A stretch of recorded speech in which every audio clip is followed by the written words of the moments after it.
I want to have a little riff on manifestation.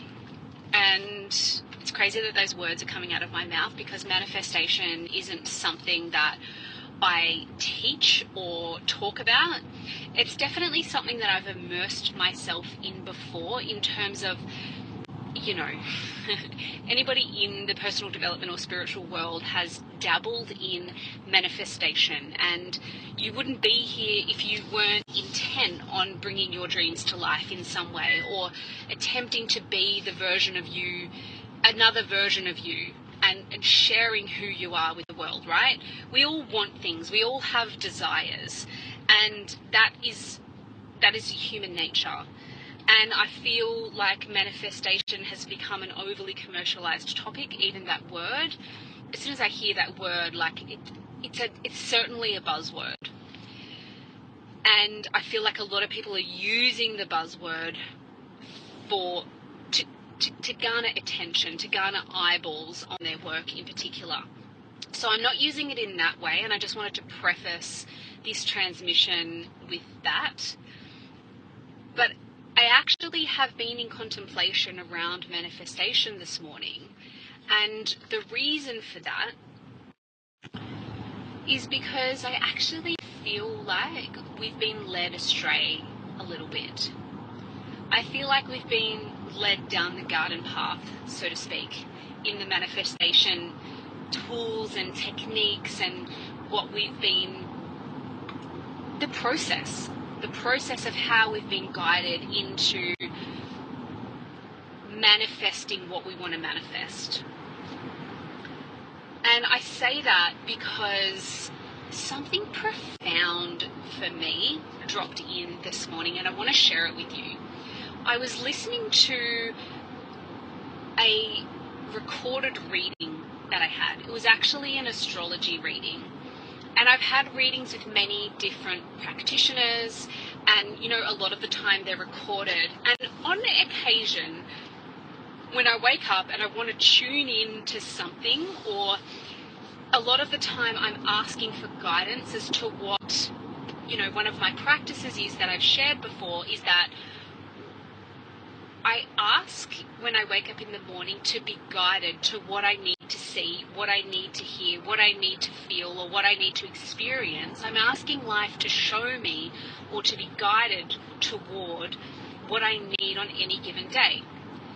The intel that I need to be moving towards, was accessing, I suppose. And I had a nudge this morning to hit play on a natal chart reading that I had with an incredible astrologer. And it was probably 2 years ago. But actually, yeah, it was more than 2 years ago. And I haven't listened to it in quite some time. As I was listening to this astrologer share my chart, and the energy of my chart, and the placements, and how they translate into my gifts. And at the time of the reading, I didn't know this astrologer, and this is the first time she'd met me and looked at my chart, which gave it kind of an extra potency. She was reading my chart for the first time, and the way she was talking about my gifts and the things, and not even my gifts, but the expressions of my energy, really got me thinking around manifestation. Because I've actually, of late, been doing some practices where we create you future project. So whether it's through actually creating a script for yourself, or through a meditation that asks you to project yourself into the future, or meet your future self. You know, there's a lot of those meditations where you can go in and you can meet your future self and meet the qualities of them and what they're doing and how they spend their day.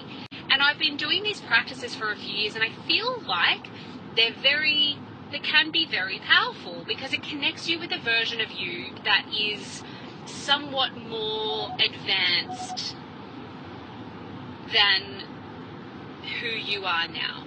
And it allows your subconscious to bring forward perhaps qualities or traits within you that are not being fully expressed right now, or things that you aspire to be, which is a great practice to do. And although it's powerful, and although it is in my, I guess, daily practice toolkit at the moment, I've also found it to be a little bit restricting. And I've also felt like there was something missing from this practice, because every time I went into a meditation, or I, in whatever way it was, connected to the version of me that has the things that I want or desire, it's felt a little flat. She, my future self, has things like, the business that I think that I want, and the money that I think that I want, and the relationships that I think that I want. And I've been very intentional to try not to just have material, tangible things on the list, things that she have. I've been very intentional to, when I'm thinking about how she lives her day, or whatever it might be, that there are meaningful relationships, and that I am, practicing, doing the things that I want to practice, and living within my values that I want to lead within, and all of those things. So it's not just materialistic, but I do think that whenever we go to manifestation, it becomes very material, and rightly so. We're human. When anyone asks you what you want, it's things, and it's money, and that's not uncommon, and there's no shame in that, right? But I feel like that's kind of why it's been falling flat. And so as I was listening to this natal chart reading this morning, and I was reflecting on, quite honestly, my essence, and I was reflecting on the parts of me that I feel like I've been sidelined. And this is the magic of astrology. This is truly the power in knowing who you are, in knowing your essence, and connecting to that is so powerful. Because as I was sitting there listening to that, I was just contemplating that was actually the missing piece. That was the secret sauce. And the reason for this is because I've created this version of myself, this new identity, the Tara that has all the things that I want to manifest. And yet I forgot to include the essence of who I actually am in that. I allowed my ego to take control. I allowed my logical mind to create the list, the manifestation list, and include all the things that I think that I want, that I've been conditioned to believe are the things that successful people have. And I sideswiped or sidelined my actual essence. I sidelined who I really am. And to be honest, this felt really profound maybe for me, because this is the crux of this work. This is the very core of why I created the template. And that is, if you're not connected to who you are, if you don't know you and your essence in your wholeness, like all the parts of you, you're going to keep trying to be somebody else to be successful. And I have lived that. One of the things that I shedded over the last few years, that I let go of, that I realized was a block for me, or something that I was holding on to, was that I thought I had to be somebody else to be successful. I thought I had to be somebody else to be successful. And that somebody else was somebody who has all the qualities that we connect success to, such as they show up online every day, they build a big community, they don't have a fear of being seen, they show up, they share, they're outgoing, and they have a lot of money, they have a big business, they're self-expressed, they're all the things, right? This is not who I actually am. And I just realized as I was listening to somebody, an astrologer, reflect my natal chart back to me, I realized that in my future self-projection, I was projecting somebody who didn't even exist.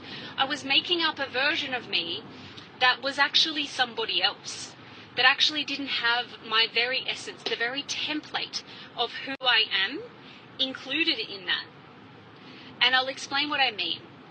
I've got a 12th house sun. My Aquarian sun lives in the 12th house, which is one of the hidden houses in the zodiac wheel. It's the last house. It's everything that exists beyond time and space. It's the house of Pisces. Any planet that resides here, a lot of the time, can't be seen. A lot of the time, I can't even see myself because it's in the ethers of somewhere else. This is where psychic sensitivities live. This is where an energy field that is exceptionally open lives. I've taken on the energy of Pisces through my sun sign. So it's like I'm an Aquarian with a Pisces cloak. I'm wearing the jacket of the Pisces energy because it lives in the 12th house. So I am deeply sensitive. I feel the emotions, I feel the energy of those around me, not just those around me, but of the collective. And I've got other markers in my chart for this, particularly Aquarian, Uranian, 11th house markers. And this is something that I hadn't included, even though I've known this about myself since I've been studying astrology for quite a few years. It's almost like I forgot. When I went into manifestation mode, my ego and my logical mind took control and went, okay, well, the successful version of Tara looks like this, acts like this, behaves like this, and works like this, because that's just what success is, right? And I've got an 8th house moon, which is the natural territory of Scorpio. So again, there's this sensitivity, there's this deep sense and awareness of what's going on around me. And in that same energy, I have a Scorpio midheaven, and Mars and Saturn and Pluto. So I have a stellium of planets in Scorpio, which is the same energy as the 8th house. And with this comes a deep need for privacy and to be able to retreat into my own world, into my deep and rich inner world.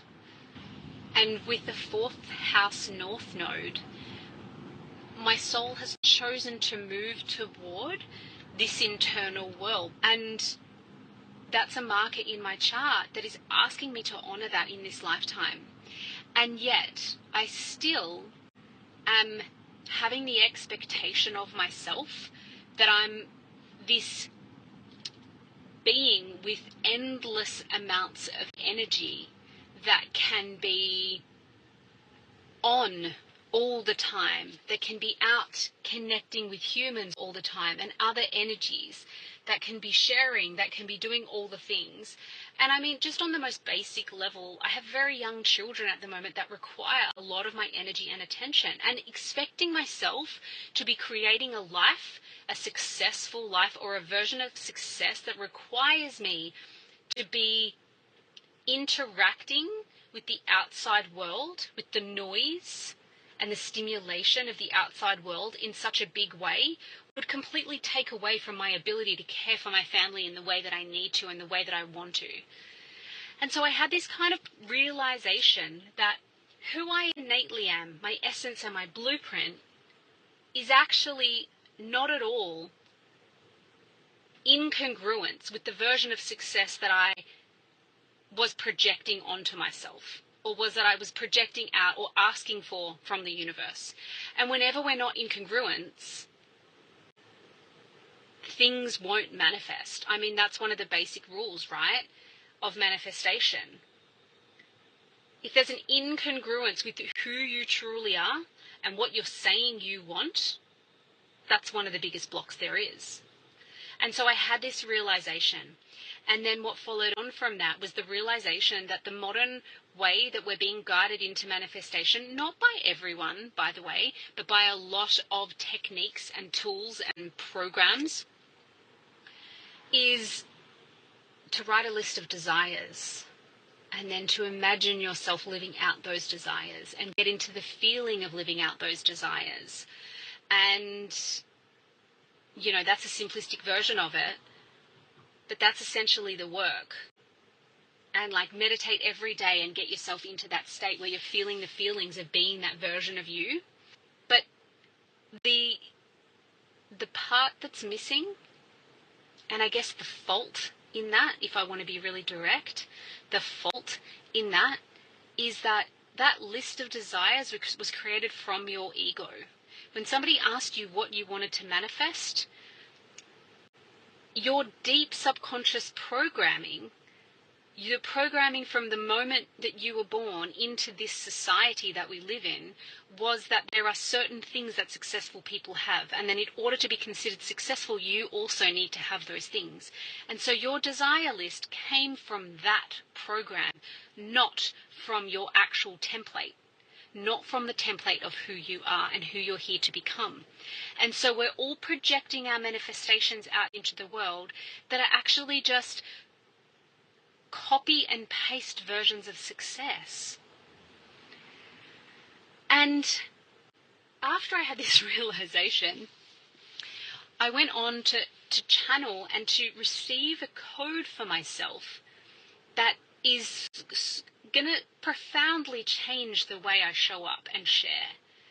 And what that was giving myself the permission slip to not have to, even though I have a YouTube channel, even though I have a space that I want to share in, and I have this deep need to create community and to share, which is also marked in my chart, I have to do it in a very specific way. And the way that the answer, or the actual way that I'm here to do that, just dropped in this morning. And the way that came through for me was that I consider myself a creative person, a creator, a creative. And I think a lot of us don't want to necessarily, we don't relate to that word. I'm not a creative person because I don't write books or I don't create art, so to speak. But I believe we're all creative beings. I know we're all creative beings. And so I claimed that within myself quite a long time ago.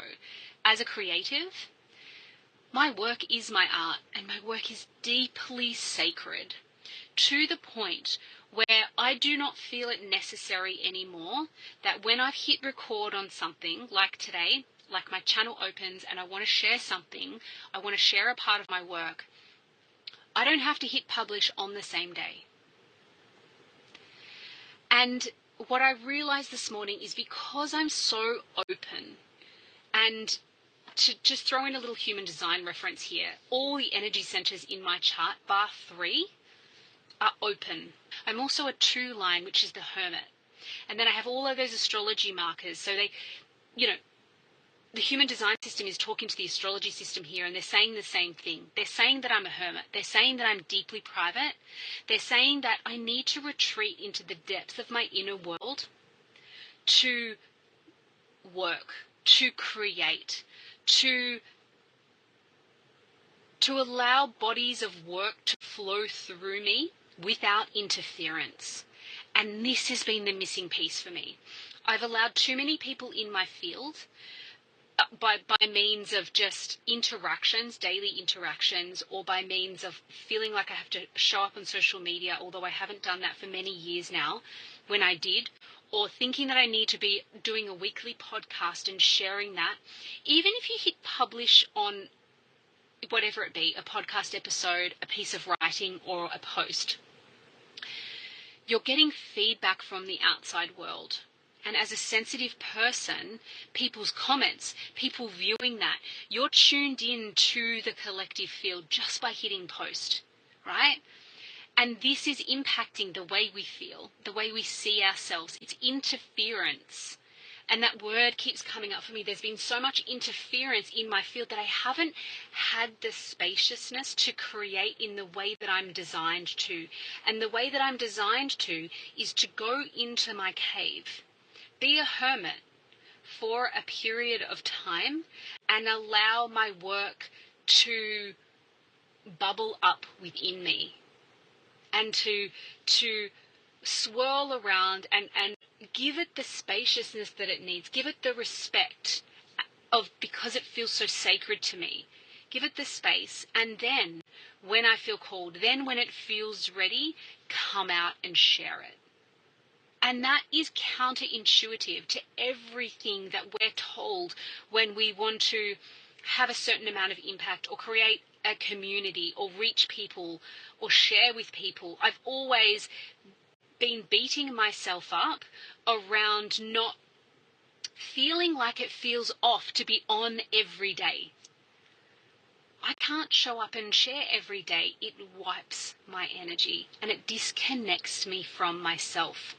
And so I gave myself a giant permission slip this morning, and also a commitment and a devotion to myself and to my higher self, working together, that I am going to allow myself to retreat. And in creating this, and many of the transmissions that you will listen within this space, this is actually how I've created this, because I gave myself the space to retreat, to be in my own energy, to allow my channel to open, to allow myself to be guided, for life to guide me each and every day without the interference of the outside world, even if that means friends or family. I mean, I'm not cutting myself off from my family, obviously, but I am going to be very protective of who I allowed into my field and for how long, because it's interfering with my work, with my sacred work.